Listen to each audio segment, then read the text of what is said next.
কুমিল্লার দাউদকান্দিতে চাল বোঝাই একটি ট্রাক খাদে পড়ে 7 জন কৃষি শ্রমিক নিহত হয়েছেন। মঙ্গলবার ভোরে উপজেলা হাসানপুর এলাকায় এই দুর্ঘটনা ঘটে। নিহতদের মধ্যে 4 জনের বাড়ি বিরামপুর উপজেলার নিশিবাপুর গ্রামে এবং 3 জনের বাড়ি নবাবগঞ্জ উপজেলার খালিবপুর গ্রামে। এলাকার 3 জন আছে, একজনের নাম হচ্ছে আফজাল, সোহরাব, আর আরেকজনের নামটা আমার এই মুহূর্তে মনে হচ্ছে না। বয়স 45 থেকে 30-এর মধ্যেই।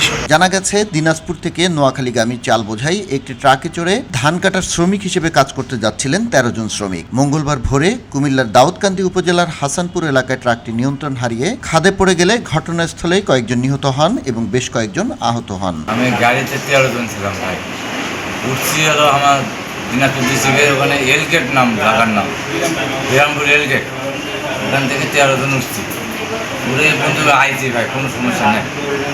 এই মেদিনীপুরে যাইছে, আমার তো ভরা ডরা সব তুলে নিল, নিয়ে ওখানে গাড়ি ওজন দিল। ওজন দেওয়ার পর আমাকে গাড়ি তুলে নিয়ে মেদিনীপুর পাড়া, দাউদকান্দি পাড়া, এই পাশে আছে এই ঘটনা।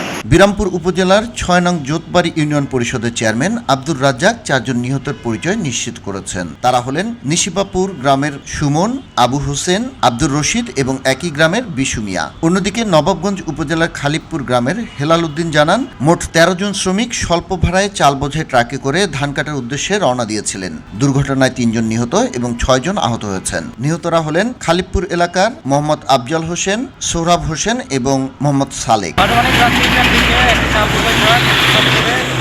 হারিয়ে খাতে পড়ে গেলে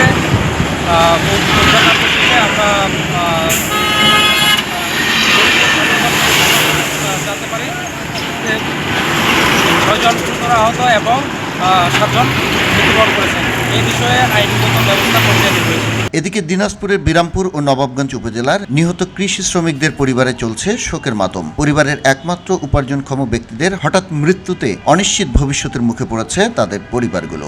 খবরের কাগজ, নিখাদ, নির্ভীক, নিরপেক্ষ।